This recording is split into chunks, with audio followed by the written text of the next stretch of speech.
¿Qué tal? ¿Cómo le va? Buenas tardes.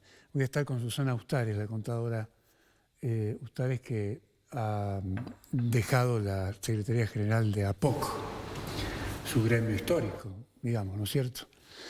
Pero vamos a hablar de la deuda de la provincia, vamos a hablar de la obra social y de algunas otras cuestiones. En un minuto voy a estar con ella. Bueno, simultáneamente, a raíz de un informe que publicó Jujuy al momento respecto del crecimiento del narcomenudeo, de la droga en Alto Comedero, me parece a mí que amerita hacer algunas consideraciones respecto del tema. Es una cuestión que atraviesa el tejido social de toda la provincia y es una urgencia que no admite eufemismo, me parece a mí.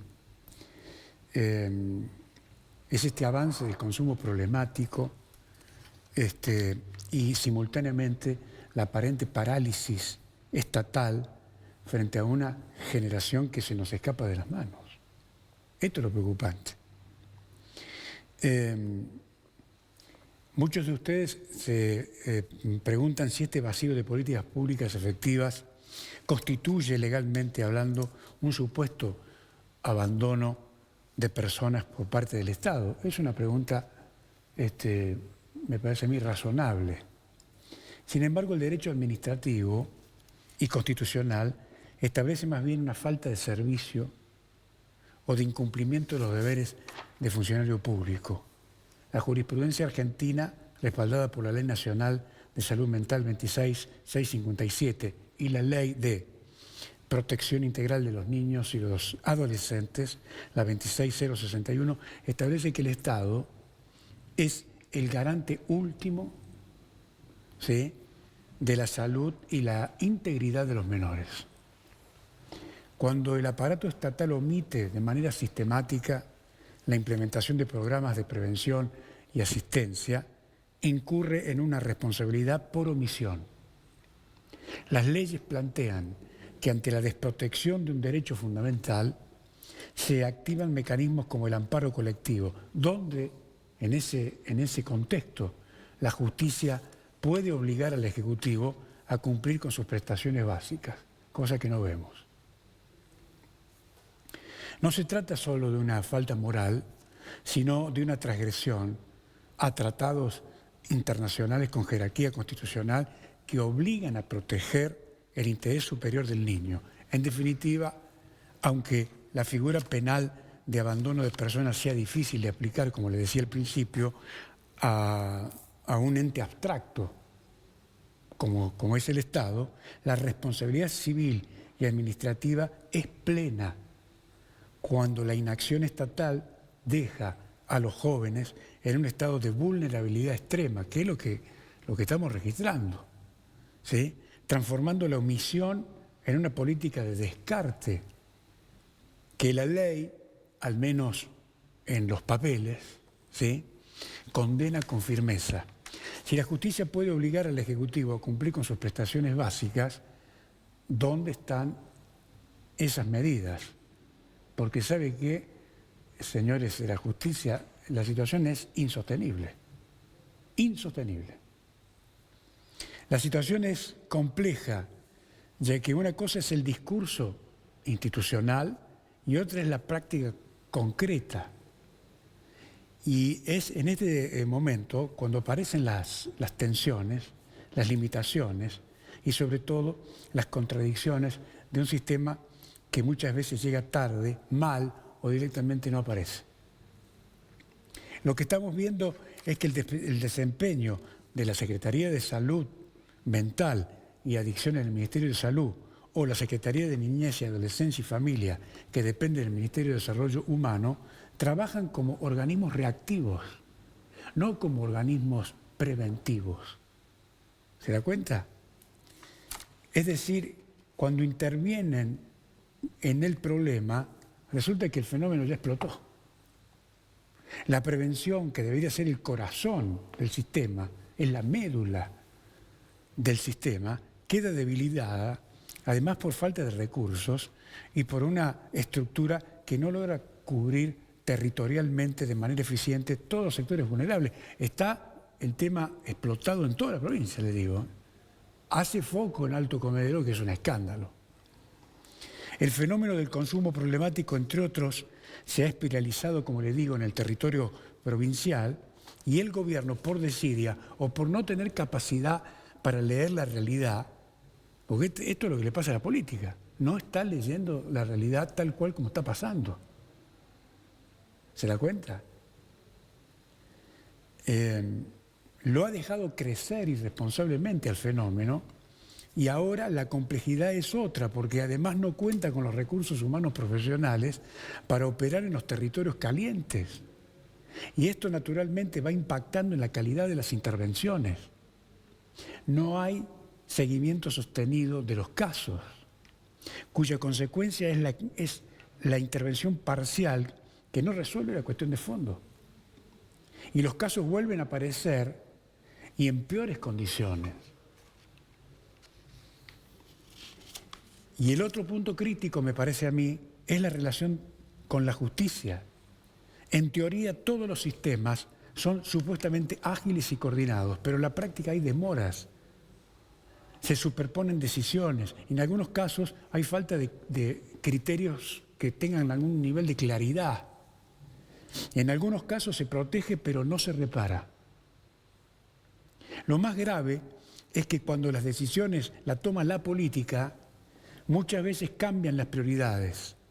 Y lo que hoy debería ser una política de Estado sostenida en el tiempo, porque esto del tema de la droga debería estar a la cabeza de las preocupaciones del gobernador. ¿Se da cuenta? Se ve afectada por decisiones coyunturales equivocadas, están mirando para otro lado. O no les interesa, que sería aún más grave todavía el tema, ¿verdad? O hay algún nivel de complicidad, supuestamente. Lo pongo en potencial, si usted quiere. Este gobierno, frente a la tragedia del consumo problemático que tiene a los jóvenes secuestrados, tiene un problema que no es solo de personas, sino de diseño de recursos y además de decisión política. Si el gobierno quiere evitar ser el responsable de la pérdida de una generación de jóvenes jujeños que son el futuro, debe acomodar sus prioridades. La prevención es la prioridad.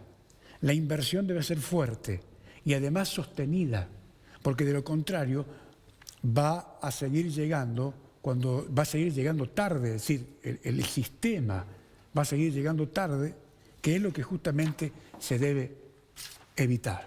Por eso digo, la política está atravesando un problema de prioridades, ¿verdad? Y es tiempo de reactualizar y hacer un rediseño del presupuesto, de lo que sea, para poder financiar esas nuevas prioridades, porque el mundo está muy complejo y la política está aplicando recetas del pasado. Entonces tiene una confusión, ¿verdad?, que no saben para qué lado disparar. Esta es la sensación. Se lo dejo para que lo piense. ¿Cómo le va, contadora? Gracias por venir. Estoy bien, gracias por la invitación.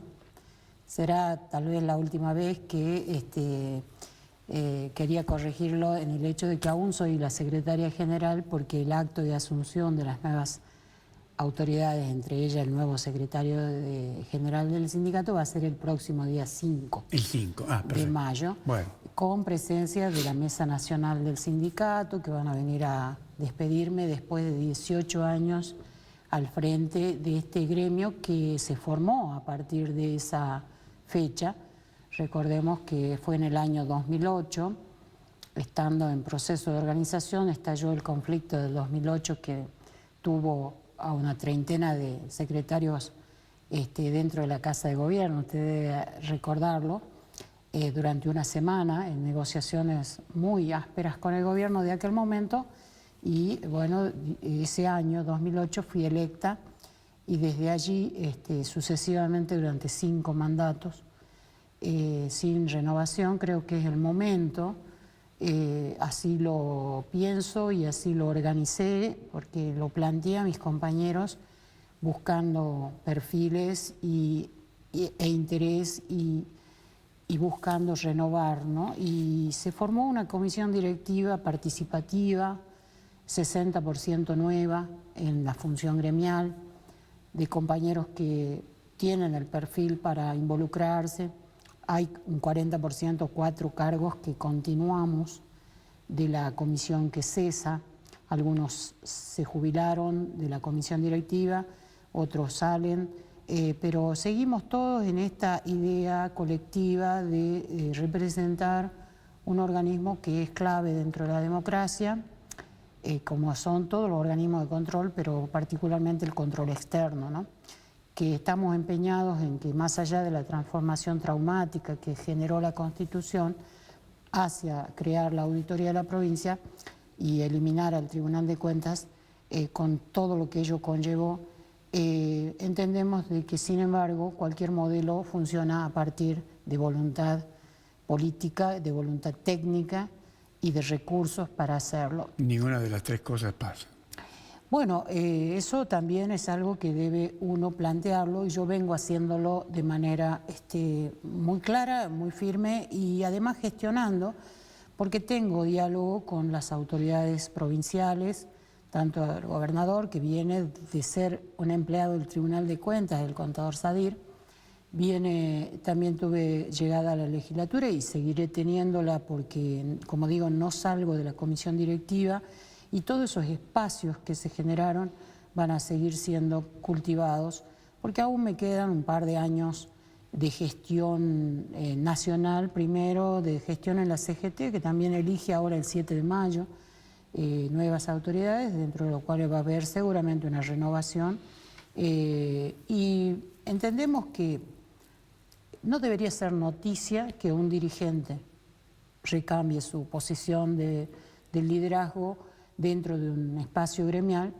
sino que debería ser frecuente, totalmente natural, generacional, porque un dirigente se desgasta, deja por ahí de representar los intereses, necesidades y urgencias que tienen los trabajadores, aún de su propio sector, como pasa, ¿no? Y perpetuarse en un cargo no ha resultado ser, veo yo en la realidad gremial nacional, provincial y de otras provincias también, claro, que no es bueno, uno se anquilosa, de alguna manera no representa, y está bueno dar paso a las nuevas inquietudes, perfiles, tiempos, tecnología, y creo que está bueno, y lo vivo así, no es para mí traumático ni cuestionado, es una transición prolija, ordenada, consensuada, y yo creo que va a ser positiva en abrir también a espacios que se han ido cerrando de diálogo,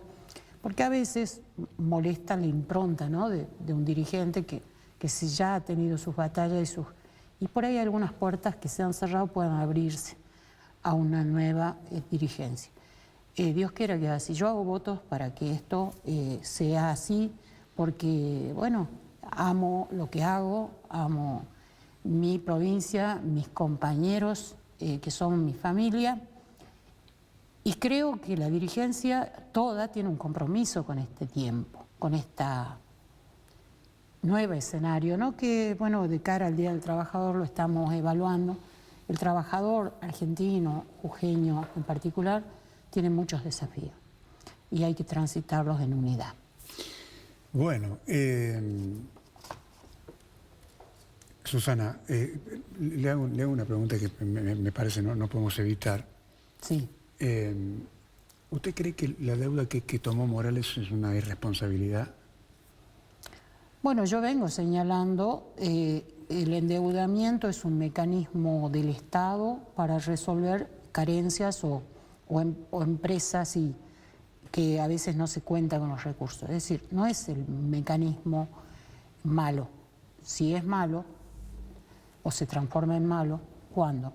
En primer lugar, se toma en condiciones gravosas, pero además se vuelca en proyectos y desarrollos que terminan no siendo rentables o no concretándose en beneficio, porque, digamos, es como en una familia. Si uno toma un préstamo, primero debería tener cómo pagarlo sin que eso paralice a la familia, digamos, ni la perjudique, y por otro lado, haber hecho con ese dinero algo tan productivo y necesario que tenga réditos y que tenga beneficios y se vean reflejados en el bienestar de la familia.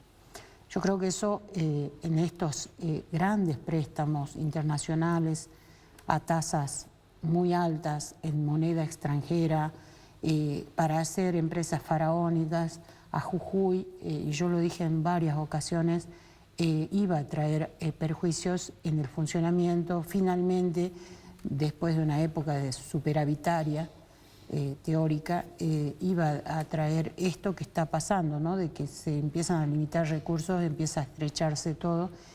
Y la verdad es que las empresas planteadas, todas, es decir, Cauchari, Canava, hasta Girsu, que fueron préstamos internacionales y algunos préstamos destinados a escuelas y desarrollo escolar y demás, no se ven realizados con esos recursos, de manera que habría que hacer un análisis que por supuesto le corresponde sin duda a los órganos de control, pero también al área del propio Estado que se denomina crédito público, unidad de crédito público, y que es un órgano rector en materia de endeudamiento.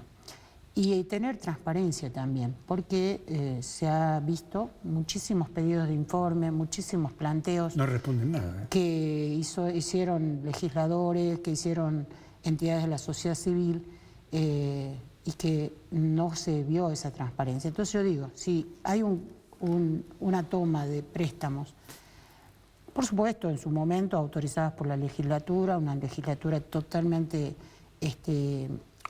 mayoritariamente compuesta por el oficialismo, avaló todo eso, no digo de la legalidad, digo de la oportunidad, digo de los costos y digo del derrame, que lamentablemente no lo vemos ni en materia energética, ni en materia de desarrollo, ni en materia salarial, que es algo que también decimos, ¿no? No, al contrario, el salario está pagando la deuda. Y nosotros pagamos la pandemia, nosotros pagamos la deuda, claro. Nosotros pagamos con nuestros salarios deteriorados todo lo que pasa, porque somos las variables de ajuste, eso lo vengo diciendo, se sostiene y es real. Me ha tocado decir verdades incómodas, molestas, pero verdades al fin. Y las sigo sosteniendo, es decir, me voy diciendo lo mismo, que aquí falta calidad institucional en la provincia para resolver y para atender a las cosas que los jujeños realmente necesitamos, y hoy está el tema de la deuda y que se traslada a que se diga que ya no hay superávit. Sí. Usted que es contadora de muchos años, ¿puede de un mes para el otro desaparecer? Pasamos de superávit a déficit. Claro, es que pasa es que a veces... ¿O el superávit fue un dibujo? A veces se dibuja, como de hecho a nivel nacional se dice que hay superávit y sabemos todos que es un Excel forzado, disfrazado, que se hace a una construcción eliminando variables. Es probable, pero fue un discurso esperanzador y exitista que se llevó a la legislatura, a los medios, y que después se le vuelve en contra al gobierno porque ahora que hay de superávit y que todos venimos a ponernos en la fila para ver cómo nos va a beneficiar ese superávit. Luego se dijo que estaban puestos a inversión, o sea, no tenían el destino de derramarse en la provincia, con lo cual me parece que, como decía usted en la introducción, no se están leyendo las necesidades de que esos recursos se volcaran. El presupuesto nada decía respecto de esto, y hoy sale como una novedad que no hay superávit, que tampoco transparentemente el gobierno dice qué pasó con esas cifras, cómo se generó, en qué se invirtieron, qué baches taparon, porque sin duda hay cosas que frente a la caída de recaudación y frente a la caída de recursos provenientes de la nación que impone el presidente a nivel nacional, es probable que hubiera habido alguna maniobra con ese superávit, pero no la sabemos, no la vislumbramos. De nuevo, la intransparencia que está, y que yo creo que es como pensar que el pueblo no puede interpretar algunas cosas, y es probable que gran parte de la ciudadanía sí. Subestimación a la gente. Entiendo que la gente puede entender si sobre todo uno es transparente y explicativo. A mí me ha tocado explicar temas muy técnicos y soy docente, y busco la manera en que lo técnico llegue a entendimiento de personas que no tienen, por supuesto, formación ni contable ni económica, pero que son ciudadanos activos, prensa activa, y se puede traslucir sin tampoco tanta complejidad. Es una vocación que tiene que tener el gobierno de ser realmente un gobierno de puertas abiertas, y esto no es privativo de Jujuy, es privativo de todas las provincias feudales, como le llamo yo, en donde el esquema es el pueblo ahí recibe lo que se le da. Sobre todo el norte grande. Y claro, y no tienen que tener mayor injerencia. Cada voz que se levanta, cada dirigente que aparece, político, gremial o social, es un estorbo a ese esquema. En vez de tomarlo como una contribución, como un aporte, como una posibilidad de diálogo, de apertura, se lo toma como una invasión del espacio de poder que tienen los gobiernos feudales. Eso es porque hay una distorsión, hay una democracia patrimonialista, no representativa. No, claro. Es decir, todo esto que está acá es nuestro. El resto... Y lo que no se entiende es un término que está muy asociado al control y que es la accountability, que está dicha en inglés porque su traducción al castellano es difícil, como muchas palabras lo tienen, ¿no? Esa dificultad. Pero ¿qué quiere decir? Que el que administra lo público, administra lo ajeno, tiene la obligación de rendir cuentas y la obligación de informar. Esto no está internalizado en la clase política argentina, ni sudamericana tampoco, o sea, no es un mal privativo, pero sí de esta parte del mundo, de que parece que administrar lo ajeno es solo tener poder y manejarlo como uno quiere, porque se lo votó para eso y cree que el voto es un cheque en blanco. Yo creo que hay que entender que la ciudadanía quería cosas que hoy no las está teniendo. Quería más justicia, más salud, más educación, más seguridad, y ninguno de esos parámetros está presente, y al contrario se van deteriorando. Se atacó a la salud pública, se ataca a la educación pública gratuita y de calidad, se ataca, se somete a la justicia, a limitaciones. Todos los organismos de control están debilitados por falta de recursos, por falta de especialización, por falta de... O sea, estamos atacando aquello que debía fortalecerse. Entre todos, el tema laboral. Yo destaco que aquí el esfuerzo, el pago y el sufrimiento lo están llevando los trabajadores argentinos. Susana, con respecto a la obra social, que ha sido el otro tema de la semana, el gobierno dice ahora que hay un déficit de entre 3.000 a 4.000 millones de pesos por mes, ¿no es cierto? Simultáneamente sabemos que hay 190.000 afiliados, a los que se les descuenta sistemáticamente el salario de manera automática. Sí, hay un porcentaje que era el 4 y ahora es el 5. Ahora es el 5. Bueno, correcto. A ver, ¿esto debería controlarse dónde van esos recursos o no? Sí, claramente el Instituto de Seguro de Jujuy y la obra social provincial es objeto de control por parte de la Auditoría de la provincia y de todos los organismos de control. Estoy hablando de Fiscalía de Estado, estoy hablando de Contaduría, depende del Ministerio de Salud, con el cual también ejercita o debe ejercitar ese control. El tema es, yo fui síndico del Instituto de Seguro en alguna parte de mi desarrollo profesional, fui síndico de 2 años y formé una carpeta documental en aquellos entonces, estoy hablando del año 94, 95. Claro. Que yo fui síndico y dejé dicho claramente de que los recursos para el Instituto de Seguro constituidos por los descuentos a los empleados, el aporte patronal que es del 6%, o sea, ahí hay un 11% de la masa salarial de la provincia, que bueno, evidentemente no es de toda la masa salarial porque teniendo tanto en negro, esa parte en negro no aporta. Sí, claro. Solo aporta la parte en blanco, con lo cual se recorta mucho. No es la masa salarial completa, pero esa falta de blanqueo es también una decisión paritaria en el Estado. Nosotros lo que se interpreta es que para hacer un diagnóstico sobre el déficit, las causas del déficit de la obra social, hay que tener los números claros sobre la mesa. Por eso la pregunta, si realmente llegan los recursos que le descuentan los trabajadores. Claro, o se va sobre la todo cuenta si es un única. análisis claro y si el Estado entrega, en su momento se acuerda que los gremios pedimos audiencia y nos entrevistamos con el presidente en aquel momento del instituto, él nos dijo que sí, que los recursos llegaban. Cuando hablamos con el ministro de Hacienda y el propio equipo de Hacienda nos dijeron que es más, ellos estaban enviando más recursos según se necesitaran, y todo se dice, pero evidentemente, de nuevo, papeles no hay difundidos de cuánto es el impacto económico de los recursos contra los gastos, porque un déficit se genera así, comparando los ingresos con los gastos.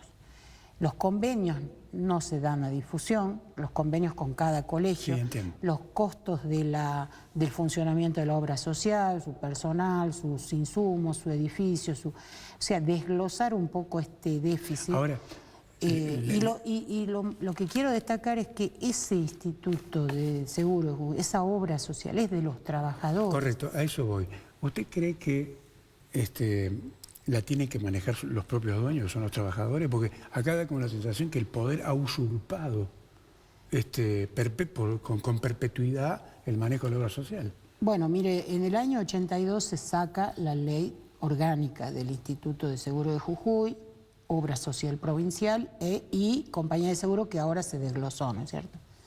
La compañía. Quedó la parte de seguro de salud, que es la obra social. En ese año se estableció 5 autoridades para el directorio. 3 por parte del Poder Ejecutivo, 1 por parte de los trabajadores activos y un vocal por los trabajadores pasivos.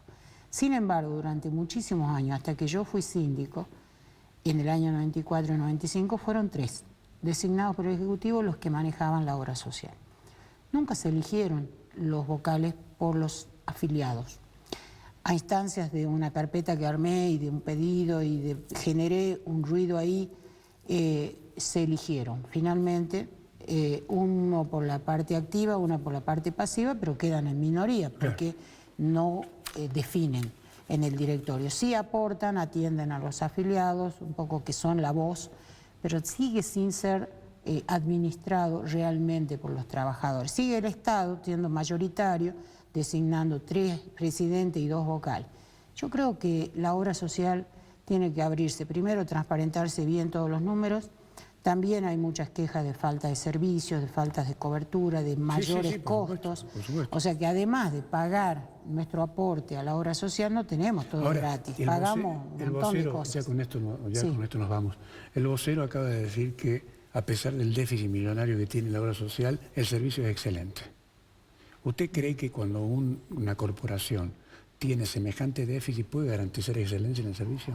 No, y el caso es, yo soy diabética, tengo una chequera del instituto hace muchísimos años, yo hace 33 años que soy diabética.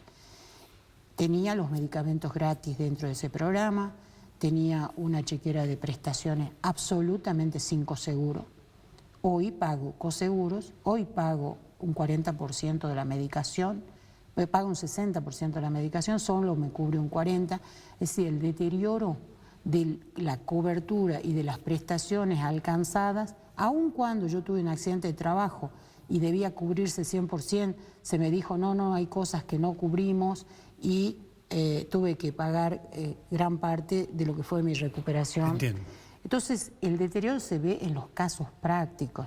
Y los síndicos de ese organismo que pertenecen a la Auditoría General de la Provincia y también otros auditores que están trabajando, tienen que seguramente informar si todas estas coberturas están para arriba o para abajo. Me parece que todas han bajado en nivel, en amplitud, en cobertura y aumentan costos, tanto que los empleados públicos están empezando a atenderse en los hospitales públicos porque a pesar de tener obra social no pueden costear el servicio médico. Bueno, gracias Susana por venir y suerte en la nueva etapa. Sí, yo creo que nos va a ir mejor si dialogamos y consensuamos y trabajamos en unidad todos los trabajadores. Para el Día del Trabajador un abrazo a todos y cuenten conmigo para lo que a futuro pueda aportar, porque la pasión de defender a los trabajadores nunca se va. No se termina, no se termina. No se va. Se muere el cuerpo y sigue, y de hecho muchos dirigentes como Yolanda Canchi murieron en plena actividad gremial. Yo aspiro a que no sea mi caso y que yo pueda tener una sobrevida productiva también, porque pienso aportar desde la docencia, desde la investigación y desde la disertación, pero no con todo este estrés que representa la gestión gremial, que además que muchas veces no tiene resultados y eso desalienta, desgasta. Pero bueno, hago votos de que esta falta de calidad institucional mejore y lo va a hacer en función de abrir diálogo con los sectores de la sociedad. Gracias por venir. A ustedes. Gracias, muy amable. Nos reencontramos mañana. Chao.